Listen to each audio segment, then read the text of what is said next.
comments, please email me or leave it below. I'm happy to help. When you do pass, make sure you let us know so we can include you in our Sunday shout out videos. Other than that, keep working hard, keep studying hard, and let's get into our questions. So, question 1. RBTs have an ethical duty to always maintain client dignity. Which of the following answer choices is not an example of this? Okay, so first, it's an ethics question. Second, it's a not question. Okay, so remember, for ethics question, we want a strong answer, but one that's not too strong or too weak. Okay, and then for a not answer, right, 3 of these will be ethical. Okay, and they will be maintaining client dignity. We're looking for the one where we're not maintaining client dignity. All we mean by client dignity is maintaining the same level of respect, right, that you would have for anybody else. So privacy, okay, goals, standards. You want to maintain anything else you would have for a person without a disability, without an addiction, whatever population you're working with. Treat them with respect. Treat them how you want to be treated. So, which of the following answer choices is not an example of doing this? What about holding clients to appropriate expectations and standards? Absolutely, right? Regardless of the population you're working with, we need appropriate expectations and standards because we need goals, right? We need something to strive for. We need something to motivate us, okay? And we're holding clients to expectations that are appropriate for both their age and skill level. Providing the best service possible at all times. Of course, this one should be obvious. If you're going to maintain client dignity, you want to give them your best at all times, right? You're there to help. You're there as your job. You should give them your best effort at all times. What about C, sharing client information with other RBTs at your company? Okay, which one of these client dignity items does this violate? Well, this is a privacy violation, right? You shouldn't be sharing client information with other RBTs at your company, right? Unless they're on your case, okay? But generally going around talking about your clients to other RBTs is frowned upon, right? You wouldn't want your private information shared with people you don't know, okay? So ethically, this is a violation of privacy. You are not upholding client dignity. Always read all your answer choices. D, allowing the client access to basic needs. Of course, right? This means we're not restricting restroom privileges. We're not restricting basic food and beverage privileges, okay? Now, if we're doing some sort of motivating operation, manipulation, okay, under the supervision of a BCBA, we might withhold certain items, but basic needs are a right? So at all times, we should be allowing escape to bathrooms, right? Escape for basic food and water, okay? So which one of these are we not maintaining client dignity? That would be C, sharing client information with other RBTs at your company. 2, the client's treatment plan should always evolve based on client needs. As an RBT, you will assist with updating and modifying the treatment plan. Treatment plan should be adjusted based on which of the following answer choices? All right, so treatment plans are guiding us, right? They have our goals, our skills, our behaviors. It's the overarching plan for how we are going to treat the client, okay? So you will help with updating, modifying the treatment plan through observation, through data, through conversations with your supervisor. So what should we update our treatment plan on? Okay, which of the following answer choices is something we should use to modify this treatment plan? Remember, when we're working with our plans, our skill acquisition plans, our behavior plans, we want data driven, right? We want assessment driven. We want empirical, okay, objective facts guiding our plans. So, A, request from parents. Should we update treatment plans based on requests from parents? No, okay. Now, parents obviously have a say in it, but parents don't get to dictate what does and doesn't go in the treatment plan, okay? Through conversations with the BCBA and through with you, okay, they can help guide the treatment plan, but we can't just put everything the parent wants into the treatment plan, okay? It needs to be objective, it needs to be empirical, it needs to be based on data. B, based on your opinion. Definitely not, right? Your opinion is very subjective, okay? So you can give input to your supervisor, okay? But we're still going to need something to back up that opinion. If you think the function of a behavior is escape, we need some data showing that function is escape, So your opinion forms your hypothesis. From your hypothesis, we collect data. C, using the opinion of other BCBAs in the company not on the case. Well, other opinions of BCBAs are okay, but they're not on the case. So they're not really going to know what should go on the treatment plan because you shouldn't be sharing private data with them anyway, right? So again, subjective, not data-based, right? We want our treatment plans to be objective. We want them to target skills and behaviors that we've observed, that we've measured, and that we've identified. So that leaves us with D, what the data indicates. Absolutely, okay? Your treatment plan should be data-based, okay? All our changes, all our updates, all our mastered skills should be based on what the data indicates. Not subjective opinion, okay? Objective data. 3, the Major League Baseball playoffs are currently taking place. A common complaint around baseball is the time it takes to play each game. You have been tasked with determining the average length of a playoff baseball game in 2021. What measurement system will be best to use for this analysis? Okay, we want to find out the average length of a playoff baseball game, okay? Where should we start? Let's say there are 20 games, okay? What do we need to know about all 20 games to find the average length?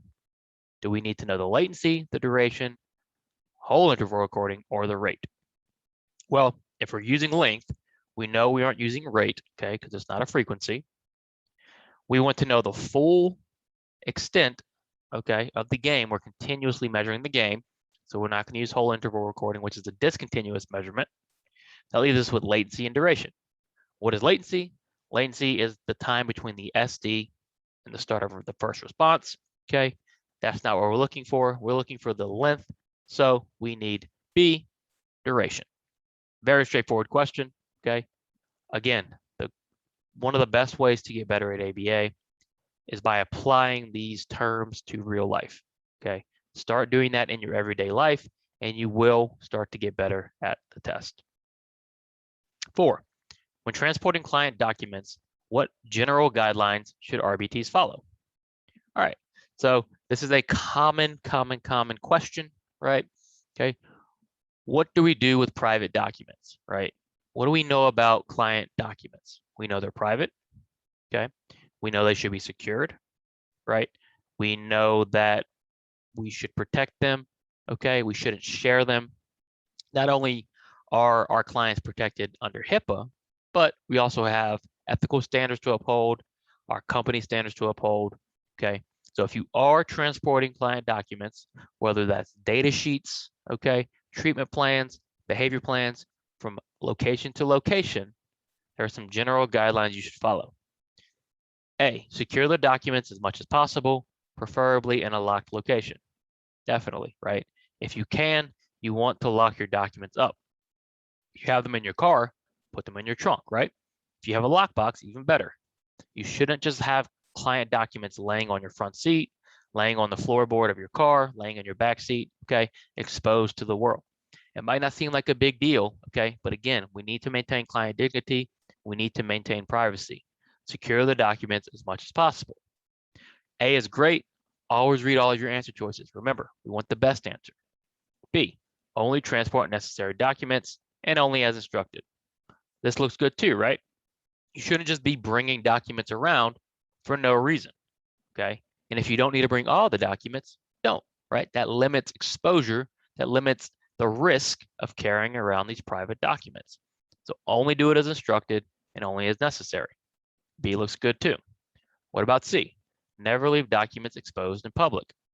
Good, right? We shouldn't be leaving our documents spread out on a table at a coffee shop and we're getting up, okay? You might forget documents, right? Somebody might steal something, okay? Somebody might get a look at something.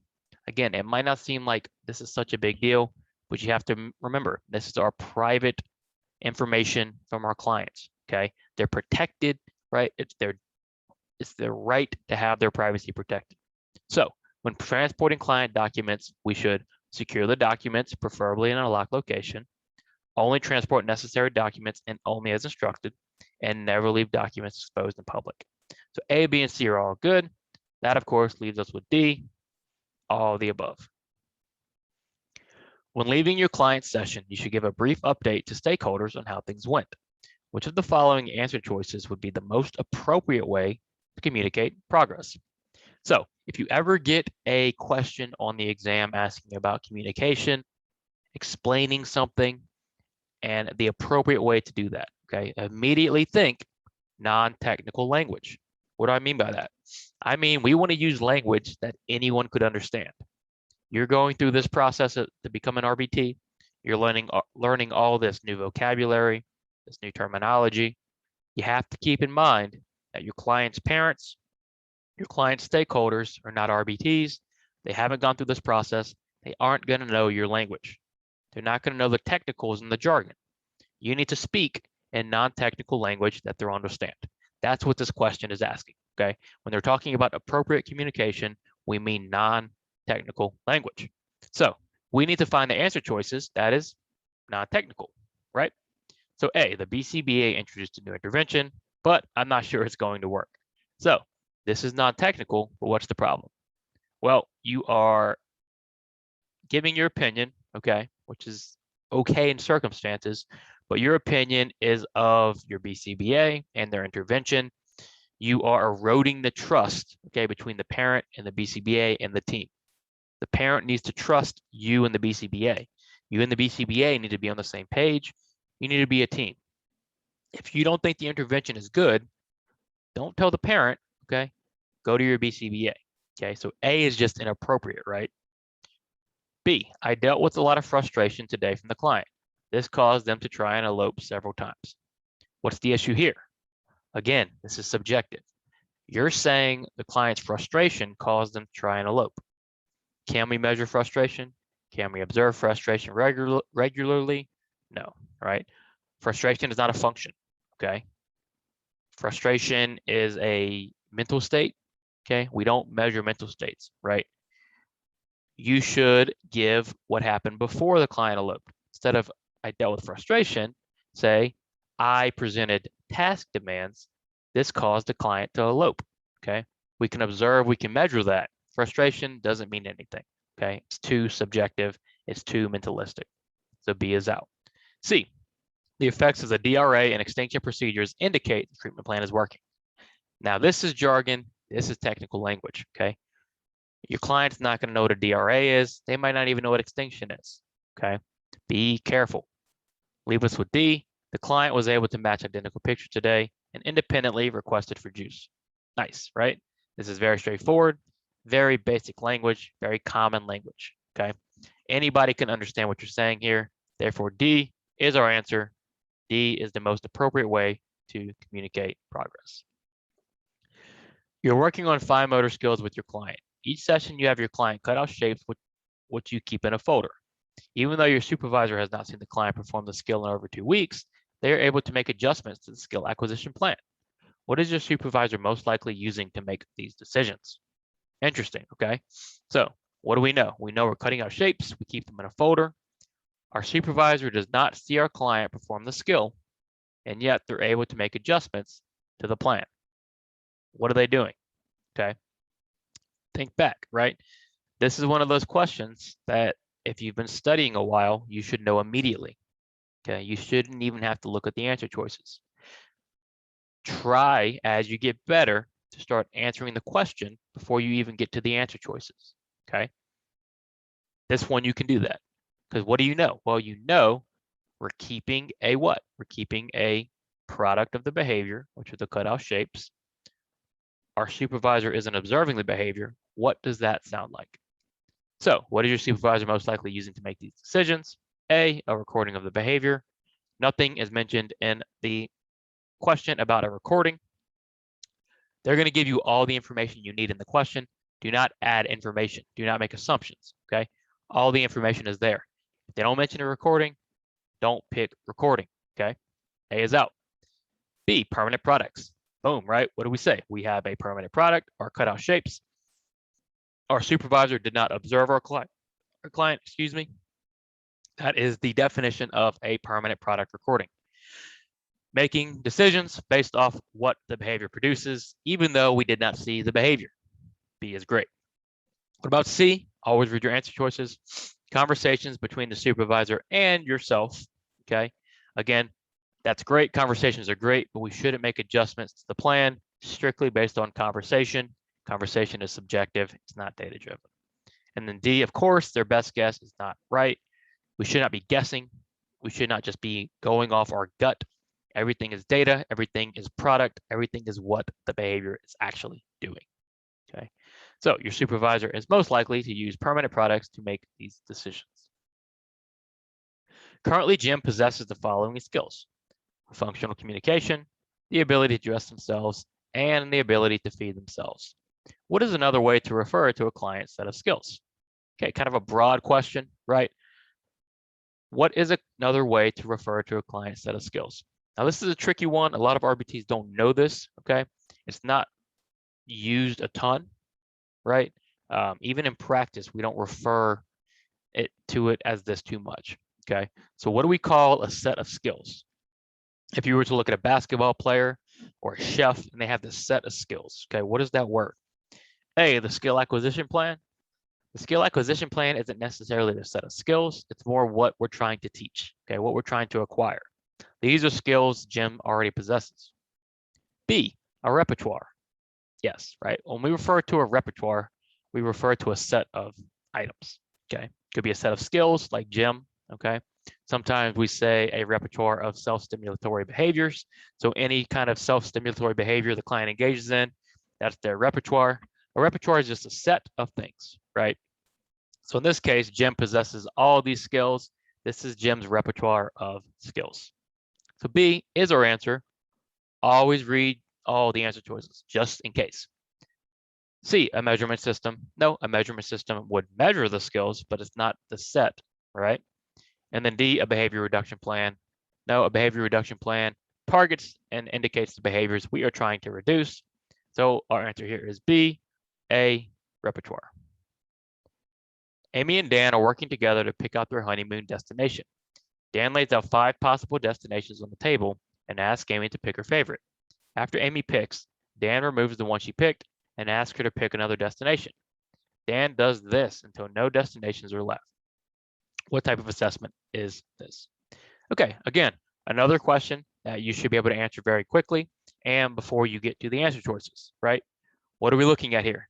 Dan is conducting a preference assessment with Amy. Dan wants to know, what honeymoon destination do you like? What is our starting point for preference assessments? We ask how many stimuli are we assessing at a time? If we're assessing 1, it's going to be a single choice, okay, or single stimulus assessment. If we're assessing 2 at a time, it's a forced choice or paired choice.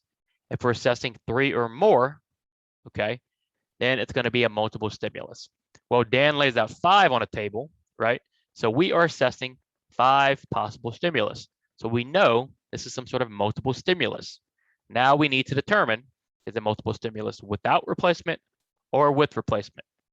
So the question becomes, did Dan replace the item that was picked? Okay, let's see. Amy picks her favorite. After Amy picks, Dan removes the one she picked and asks her to pick another destination. Dan does not replace the item Amy picks. Therefore, we are looking at multiple stimulus without replacement. That's how you break it down. The more you do it, the better you're going to get. You'll get very quick at these questions, okay? These are easy questions. Don't miss them, okay? All this requires is a little work on your part at getting better at answering these type of questions. Which of the following answer choices is not an advantage of using ABC recording? Okay, be careful. Make sure you read your questions carefully. This is a not question, meaning 3 of these will be an advantage of using ABC recording. We're looking for the one that isn't. So what is ABC recording? ABC recording is antecedent behavior consequence recording. We're looking at the behavior and what happens right before and right after the recording, okay? So we have narrative, right? We have descriptive. We are taking stock in the behavior. We are seeing it happen and trying to determine, okay, what's the antecedent, what's the consequence. So what is not an advantage, okay? So we're looking for the 1 out of 4 that's not an advantage, meaning 3 will be, okay? So A, ABC recording is preferable for higher rate behaviors. Think about it. if a behavior is happening very often, okay, high rate, meaning it's happening a lot, it's going to be difficult to identify a consistent antecedent and consequence. If it's happening 50 times, per minute, per hour, right? It's going to be difficult to identify these antecedents and consequences. ABC recording is not preferable for high rate behaviors. Not an advantage. A looks like our answer, but you still want to read all the answer choices. Okay, you have to pick the best answer choice. The only way to know you've got the best is if you read them all. Don't get lazy. B, you're able to record what happens before and after behavior. Obviously, that's an advantage. That's exactly what ABC recording is. C, ABC recording is continuous. Yes, we are getting every instance of behavior. Okay, so again, C is an advantage. And then D, direct observation is part of ABC recording. Absolutely. We are observing our behavior, okay, directly. B, C, and D, all advantages. The one disadvantage, it's not great for high rate behaviors. Okay, good. Remember, always read all of your answer choices, right? And especially when you're practicing, go through all of the answer choices and identify why the wrong answers are wrong. Okay, that's going to get you better as well. Finally, the function of the client's flopping to the floor behavior is escape from a task demand. During session, Greg accidentally allows the client to take a break from the task. Instead of following through with the task as directed by the behavior plan, what should Greg do? Okay, so this is a situation that new RBTs panic about, right? They make a mistake, okay? They reinforce the behavior they shouldn't have. They use some sort of punishment procedure on an accident, okay? Mistakes happen, okay? Nobody's perfect, right? How you respond to the mistake is the important thing. If you accidentally reinforce a client, okay, what do you do? What should Greg do? A, report himself to the behavior analytic board. No, it's not that dramatic, okay? The board is not going to do anything about this, right? The board doesn't even know who this client is. They're not concerned about Greg accidentally allowing the client to take a break from the task, okay? Not that serious. B, inform the client's parents immediately. I mean, you can, but what's that really going to do, okay?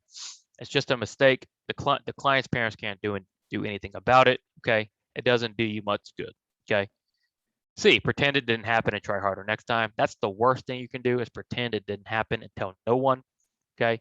Remember, yes, you made a mistake. Yes, mistakes happen, but mistakes can still cause negative outcomes, right? We still need to know what happens so we can be aware and monitor the situation.